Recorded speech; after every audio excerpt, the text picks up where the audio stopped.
So James, thank you very much for joining us. Pleasure. I am looking forward to having a good chat about your experience. I'm always intrigued, like I said off camera, to how people's kind of moving journey has gone. Sure. Sounds like yours is quite interesting, actually, with a few outside of the norm circumstances. It certainly was a little different. I think you can say that. I guess the first question is, what was the reason, what was the goal? Why did you make that decision to kind of go through the stress of moving home? Sure. So I guess we looked at a number of properties over the last 5 years, never really found one that was the one.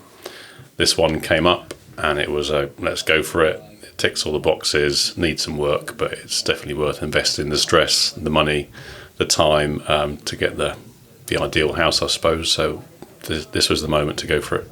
So it's actually a property that you saw that flagged and you went, right, that's the one, let's go for that, rather than the idea of a relocation or an upsize or a downsize. It was more, this is the one that we want, and correct, all in on that, basically. Yeah, it flagged up on Rightmove. We looked at it. Matt was actually the agent at the time, and I had a few viewings with Matt. He was good enough to get us in at the earliest possible opportunity, and the location's great, features are great, had everything we wanted. So we went for it. Perfect. And was there any concerns or fears about entering the market, talking to mortgage advisors, solicitors, estate agents, that everything that's gone on? Was there any sort of worries that you had prior to pulling the trigger? I think you always hear horror stories about gazumping, gazundering, things falling through, surveys coming back and mortgages not being granted on the basis. So that was the kind of the fears in the background. I think knowing Matt and his expertise, that kind of made life that bit easier. Had a decent mortgage advisor, so that took care of that. It was just the unknowns in the background of what might happen. Makes sense. And from your point of view, Matt, having that team process, mortgage advisor, everything laid out, obviously a relationship prior as well, was there anything that you thought was outside of the norm with this move, or was it should it have been a straightforward one? No, I mean, on paper it was reasonably straightforward. You were going from a very natural upsize, very natural part of the village, and staying within the village. On paper, it could have been very, very straightforward. And how did you find things as you kind of made the offer and obviously put your property on the market? How did you find things overall? So it was all going very swimmingly with a previous arrangement. Our buyer decided at the 11th hour to pull out. So that had its whole heap of complications. The vendor then decided to put the house we wanted up for rent rather than waiting for us to get another buyer. So we plunged into renting the house that we wanted to buy alongside owning our current house. So we had the stress of 2 lots of bills, which was rather hectic. We engaged with Matt, knowing him from previous, to help us to sell our property to enable us to then purchase the ongoing new house. So Matt was great in that regard. He responded extremely quickly to every sort of request, took the emotion out of how we were feeling, and I think tempered it with the buyer to make it more palatable. Obviously the 2 cost thing was quite stressful, a few sleepless nights, but I think Matt kind of eased us through the process, kept us level, took the phone calls when we were agitated, so really helped us through 3 months, nearly 4 months of a tricky situation.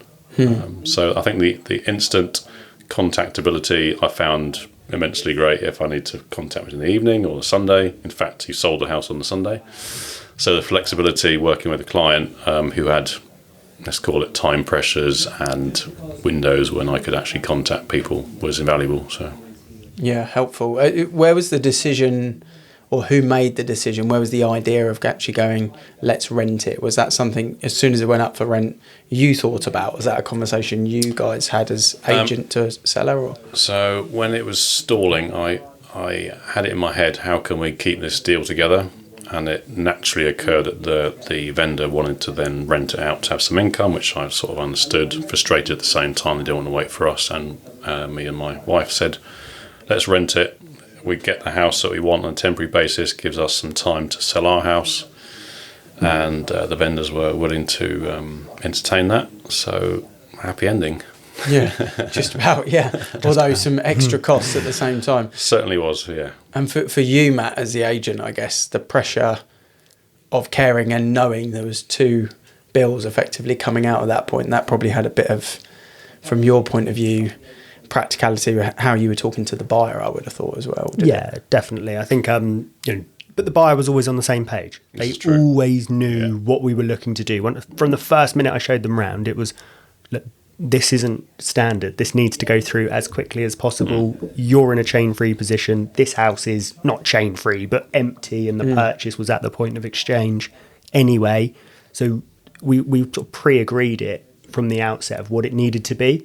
And they were always on board, for the most part. There was a few conversations that were had, but that part was agreed right from the outset. This is what you're entering. So if you want this to be a 4 or 5 month thing, this isn't going to be right for you. Yeah, makes sense.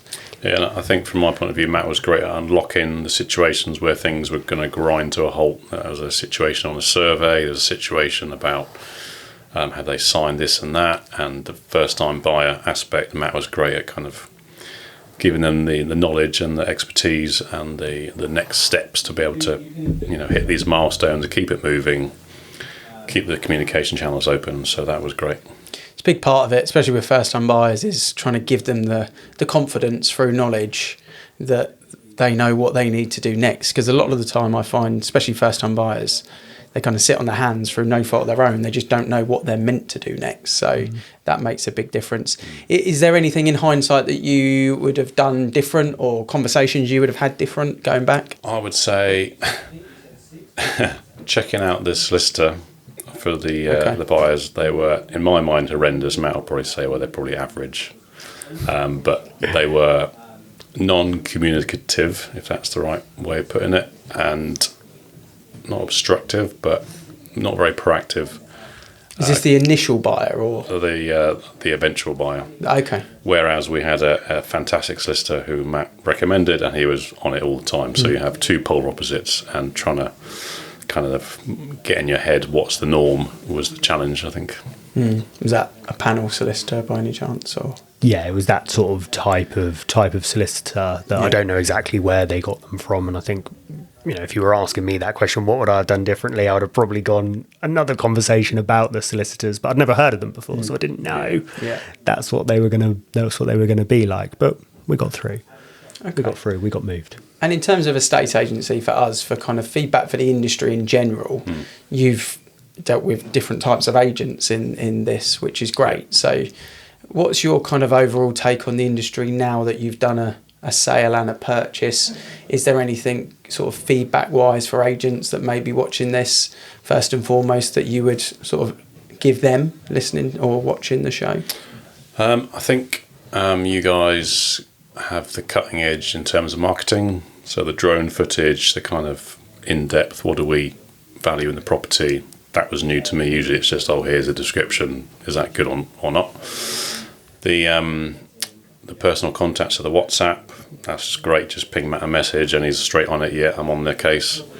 The flexibility for out of hours / weekends on a Sunday, no other agent does that I know of, and that was the thing that sold the house to this particular buyer.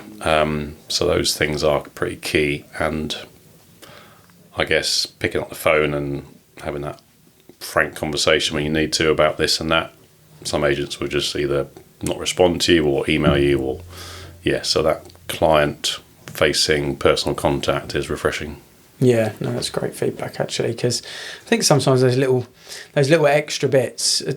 Doing the seller's comment, I guess, did you write your seller's comment as well? We did, yeah. I think that in the industry, just little subtleties like that, people really appreciate it. We often turn up at a viewing and the buyer goes, I really like the seller's comment. They like that, don't they, I think? Yeah, you're quite often they'll go, the seller said how much they love this park, or something along those lines, which actually was the case with your home, with how close it was to Wickes Green play area, but none of the other listings had anything about it. Yeah. So it always gets brought up. And from a trust point of view, I guess one of the industry stats that always blows my mind is that 8 out of 10 people that bought a property when they go to sell it, they won't use the same agent they bought it from to sell it. So that's 80% of people effectively don't go back to the agent which is either because they weren't familiar to them at that point, they just sort of didn't remember, or it wasn't phased, or they actively choose to go against that agent. So it's an industry which we want to improve, we want to make better. Is there anything generally from, not necessarily Avocado or anything in particular, but is there anything that you think should be done differently or changed in the industry from your experience? I mean, apart from improving on the sort of the baseline that you get with any agent about all the value adds that Avocado and Matt have brought, I think just being totally honest and upfront with everything, even if it's bad news, just deliver the bad news and work through it rather than sugarcoating anything that may arise. And being prepared to have those tough conversations. I think those are the two things that I would say. Yeah, I think shying away from a difficult conversation is probably experience for most agents. It's quite an inexperienced industry, but I think the more experienced people like yourself are going to just sort of rip the plaster off and just handle it. But not everyone is that way, probably. No, you see, you do hear a lot of people go, "Oh, I'm putting off having that call because it's the call they don't want to make." Where you just got to call and deal with it. Ultimately, rip the plaster off, as you've said, and ultimately it gets dealt with. And there's always a solution. There's always a solution. Yeah, absolutely. I think the other value add is Matt was prepared to poke and prod either the buyer solicitor, my solicitor, just to unlock these doors. And without those, you could easily veer off, lose a day, and to us, that's significant money, days, a week, a month. Yeah, it's just so in our situation, that was invaluable to have these pokes and prods to keep the wheels moving.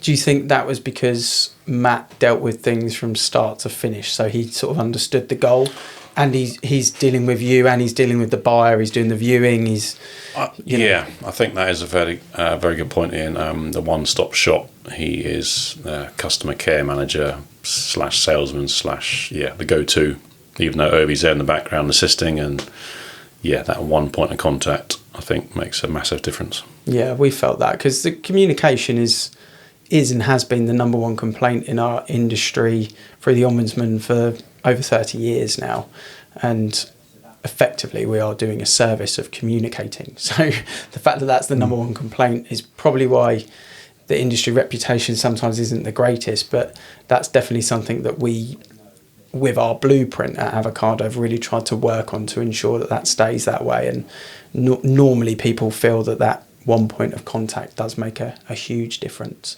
Is there any advice that you would give to people that are looking to move, be it the village or anywhere? Is there any advice that you would give to other people about to make that jump, specifically selling and buying at the same time? I would say get your house in order, literally. Yep. Get it presented right, because that definitely sells it, even if you have to add some additional touches, plants and stuff, which we did, just to give it the wow factor. Use Avocado, Matt particularly. Nice plug, appreciate that. Thank you very much. That's all we need, just that's it. Be very careful which solicitor you use, take your recommendations. We didn't go for the cheapest, but I think we went for the best that was available in the right region and had the right contacts. And prod, poke and push as hard as you can with your buyers or your sellers to make sure they know what they're supposed to be doing, because otherwise it will just take forever. It does take forever, but take even longer. So not being shy and holding back to move things along. Yeah, no, great tip. So number one, get the house in order, get it looking as good as it possibly can to go to market, so you can maximise the price, and if someone's interested, they see it in its best light. Great advice. Choose a good estate agent that wears pink.